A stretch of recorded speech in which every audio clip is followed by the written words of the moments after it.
শাহজালাল বিজ্ঞান প্রযুক্তি বিশ্ববিদ্যালয়ের যে ভিসি এখন শিবিরের চরম দালালি করছেন, তাকেও আমরা জুলাই আগস্টে দেখি নাই। কিন্তু বাংলাদেশ জাতীয়তাবাদী ছাত্র দল অনেক নীরব থেকেছে। বাংলাদেশ জাতীয়তাবাদী ছাত্র দল অবশ্যই বহন করবে না। কারণ আপনারা অবগত আছেন, এই মাসের 5 তারিখে শিক্ষা মন্ত্রণালয় থেকে সর্বপ্রথম চিঠি ইস্যু করে শাহজালাল বিজ্ঞান প্রযুক্তি বিশ্ববিদ্যালয় ছাত্র সংসদ নির্বাচন বন্ধ করে দেওয়া হয়েছিল। কিন্তু আমরা এটি বারবার বলেছি, সেই চিঠিটি শাহজালাল বিজ্ঞান প্রযুক্তি বিশ্ববিদ্যালয়ের মাননীয় ভাইস চ্যান্সেলর লুকিয়ে রেখেছেন।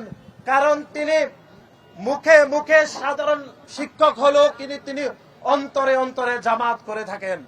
সেজন্য আমরা শাহজালাল বিজ্ঞান প্রযুক্তি বিশ্ববিদ্যালয়ের ভাইস চ্যান্সেলর মহোদয়কে ধন্যবাদ দিতে চাই। এই জন্যই যে তিনি অন্তত প্রকাশ্যে জামাত ইসলামের রাজনীতি করেন, এটি অন্তত গত 1.5 বছর ধরে উনি ওনার কার্যক্রমের মাধ্যমে তিনি প্রমাণ করেছেন। এবং তিনি শুধু প্রমাণ করেন নাই, কিভাবে ছাত্র শিবিরের প্যানেলকে জয়যুক্ত করা যায় সেজন্য যত ধরনের ষড়যন্ত্র করা দরকার তত ধরনের ষড়যন্ত্র করেছেন শাহজালাল বিজ্ঞান প্রযুক্তি বিশ্ববিদ্যালয়ের মাননীয় ভাইস চ্যান্সেলর।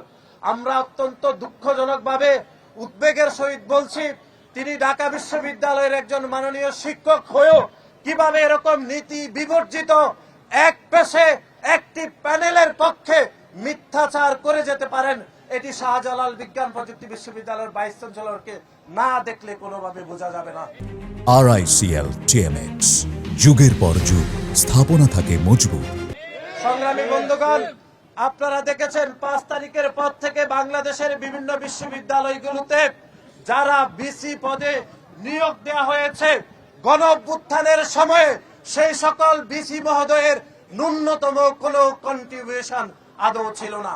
আপনাদেরকে স্মরণ করে দিতে চাই, ঢাকা বিশ্ববিদ্যালয়ের মাননীয় ভাইস চ্যান্সেলর পদে যাকে নিয়োগ দেওয়া হয়েছে, সেই গণ অভ্যুত্থানের সময় ঢাকা বিশ্ববিদ্যালয়ের শত শত শিক্ষক ছাত্র জনতার পক্ষে দাঁড়ালো সেই মাননীয় ভাইস চ্যান্সেলর কিন্তু জুলাই আগস্টে আমরা দেখতে পাইনি। এমনকি শাহজালাল বিজ্ঞান প্রযুক্তি বিশ্ববিদ্যালয়ের যে ভিসি এখন শিবিরের চরম দালালি করছেন, তাকেও আমরা জুলাই আগস্টে দেখি নাই। কিন্তু উত্থানে যে সকল শিক্ষকরা ভূমিকা রেখেছেন, সাধারণ শিক্ষার্থীদের পাশে থেকেছেন সাহসিকতার সহিত, আমরা দেখেছি সেই গণ অভ্যুত্থান পরবর্তী সময়ে যে অন্তর্বর্তীকালীন সরকার রাষ্ট্রের দায়িত্ব নিয়েছেন, সেই রাষ্ট্র সেই সকল শিক্ষকদেরকে ভুলে বরং জামাতে ইসলাম যাদের নাম বিভিন্ন জায়গায় বলেছে তাদেরকে বিভিন্ন বিশ্ববিদ্যালয়ের ভাইস চ্যান্সেলর পদে পদায়ন করেছে। সেই সকল ভাইস চ্যান্সেলররাই এখন গণ অভ্যুত্থানের পরে একটি নির্দিষ্ট ছাত্র সংগঠন শিবিরের দালালি করছেন নির্লজ্জভাবে। বাংলাদেশ জাতীয়তাবাদী ছাত্র দল অনেক নীরব থেকেছে। আমরা সেই সকল মাননীয় ভাইস চ্যান্সেলরদের উদ্দেশ্য করে বলতে চাই, আপনাদের যদি দালালি এরকম সাহসিকতার সহিত চলতে থাকে তাহলে বাংলাদেশ জাতীয়তাবাদী ছাত্র দল আর বসে থাকবে না। ইনশাআল্লাহ সাধারণ শিক্ষার্থীদেরকে নিয়ে আমরা আপনাদের বিপক্ষে আন্দোলন গড়ে তুলব ইনশাআল্লাহ।